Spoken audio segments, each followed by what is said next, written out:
বঙাইগাঁও জিলাৰ মানিকপুৰ আৰক্ষী থানাৰ অন্তৰ্গত নোৱাগাঁৱত ভগত সিঙৰ ডেম্পত কলগাছিয়াৰ আৰক্ষীয়ে অভিযান চলাই এখন চুৰি হোৱা ই ৰিক্সা উদ্ধাৰ কৰাৰ লগতে ৩জন লোক কৰায়ত্ব কৰে আৰু ২খনকৈ বাইক জব্দ কৰে।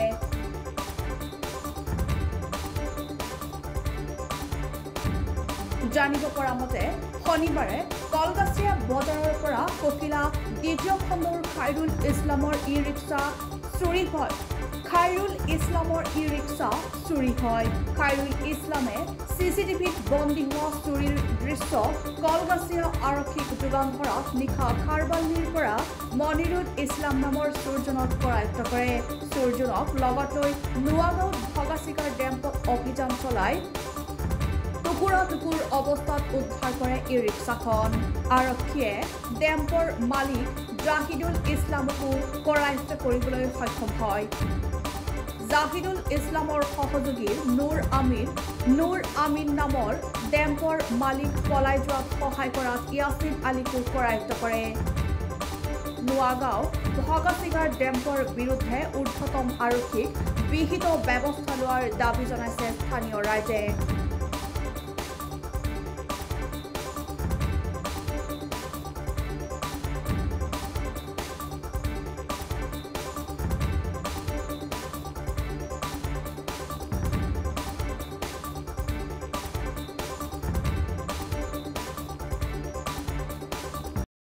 সাইকেল আর সব কটা এই ডেম্পোতে কাটছে। কারণ আজি যদি ই পিলপিলি আলাই নিজে আহি কৈ গেছে যে মই গরিব মানুহ মোর পিলপিলি যদি আপনাদের এতে আহি আমাক খবর দিব আপনাদের অলপ পয়সা হলে দিয়ে আমি পিলপিলি দিব, তথাপি পিলপিলিখানি কাটি জায়গায় জায়গায় লুকাই থৈছে। তেনেহলে ইটো তাৰমানে ড্যাম মানে চোৰৰ ড্যামটোই হল চোৰৰ ড্যাম। এটা আমাক তাৰমানে নিজ বিচাৰ লাগে। মানিকপুৰৰ আৰক্ষীয়ে এই ডেম্পলাক ৰক্ষণাবেক্ষণ দি আছে। মানিকপুৰৰ আৰক্ষীয়ে এই ডেম্পলাক ৰক্ষণাবেক্ষণ দি আছে। এছপিক কি জনাব আপনি? এছপিক আমি জনাম যে আমাক তাৰমানে ড্যামখানি ইয়াৰ পৰা উঠাই দিব লাগে, নহলে আমাৰ ৰাইজৰ বহুত ক্ষতি হৈ যাব। আমাৰ ৰাইজৰ তাৰমানে চাইকেল পিলপিলি বহুত হাৰাই আছে। এগুলো তো ড্যাম্পতে তাৰমানে আনি কাটি কুটি তাৰমানে ড্যাম্পৰ পৰা বিক্ৰী হয়। সেইকাৰণে আমাক তাৰমানে ড্যামটো ইয়াৰ পৰা উঠাই দিব লাগে। কাৰ সহযোগত এটা আসামি পলাই যাবলৈ আসামি যেটো পলাই গেছে সেইটো আমাৰ পুৰা খণ্ড পুলিচৰ সহযোগিতা সেইটো আসামি পলাই গেছে। কাৰণ সেইটো পুলিচে ঘৰৰ পুলিচে অচি ছাৰে নিজে ঘৰত লৈ গেছে, লৈ যাই অচি ছাৰে ওলাই আছে, আসামিজন নাই, ওলোৱা নাই। অচিজন মানিকপুৰ নহয়, অচিজন কলগাছিত।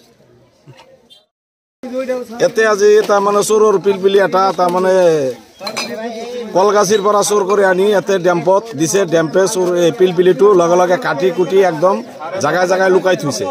সেইটো আজি কেনেকৈ এটা কৌশলত বস্তুটো ধৰা পৰিছে, পুলিচে উদ্ধাৰ কৰিছে, সাংবাদিক আহি উদ্ধাৰ কৰিছে। উদ্ধাৰ কৰি বৰ্তমান চোৰ দুটা পাইছে, চোৰ দুটা লৈ থানাত মানিকপুৰ থানাত লৈ যাই আছে। আগে পাছেও ইয়াতে তাৰমানে চাইকেল চোৰ এটা হৈছিল। আমি এইটো পুলিচক নজনাই আমি নিজে তাৰমানে কিবা এটা মীমাংসা কৰি দিছিলোঁ। আব্দুল্লাহ আছিল প্ৰেচিডেণ্ট, এছ প্ৰেচিডেণ্ট লগত থাকি। আৰু পিলপিলি তাৰমানে আমাৰ 3টা পিলপিলি গাঁৱৰ পৰা নাই। সেইগিলা আমাৰ পুৰা খণ্ড যে এইটো ডেম্পতে আমাৰ পিলপিলিখানি কাটছে। এই ডেমটো ক'ত? ডেমটো হল মানুহজন হল নম্বৰপাৰাত, আৰু ডেমটো কৰছে আমাৰ নয়াগাঁত ইয়াসিনেৰ মাটিত কৰছে। ইয়াতে বোলে আমাৰ এই যিটো ভাঙাচিঙা ডেম আছে, ইয়াতে যিবিলাক চুৰি কৰা বাহনে হওক বা চুৰি কৰা যিবিলাক বস্তু আছে ইয়াতে কাটি কুটি তেওঁলোকে ভাঙাচিঙাৰ নামত বিক্ৰী কৰে। গতিকে জিলা প্ৰশাসনক মানে বিনম্ৰভাৱে অনুৰোধ জনাইছোঁ, অতি শীঘ্ৰে এই ডেমটো সম্পূৰ্ণৰূপে বন্ধ হ'ব লাগে। আৰু ৰাইজৰ সম্পূৰ্ণ মানে দাবী যে এই ডেমটো অতি সোনকালে বন্ধ হ'ব লাগে। আৰু চোৰখিনিৰ বিৰুদ্ধে কি ব্যৱস্থা ল'ব লাগে? চোৰৰ বিৰুদ্ধে জিলা আমাৰ পুলিচ প্ৰশাসন আছে, তেওঁলোকে নিশ্চয় তেওঁলোকৰ বিৰুদ্ধে তেওঁলোকে একশ্যন ল'ব। গতিকে ৰাইজৰ দাবী অতি সোনকালে এই ডেমটো বন্ধ হ'ব লাগে।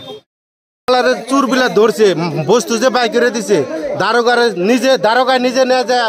দারোগায় যে চুর যাবার দিল, কে রে দিয়ে যাবার দিল, ঘরের ভিতরে অন্য মানুষ যাবার দিল না। এই ড্যাম্পত কি হয় মাঝে মাঝে? এই ড্যাম্পে মধ্যে মধ্যে চুরের ঘটনা বাজে আর কি, যে চুরি করে বস্তু এনে ধরা পড়ছে। কি বিচারে এতিয়া আপনাদের? আমগো ড্যাম নাগে না, ড্যাম বন্ধ হন নাগে, বাস এই ড্যাম ইয়ে হয়ে যায় নাগে, ড্যামেজ হয়ে যায় নাগে।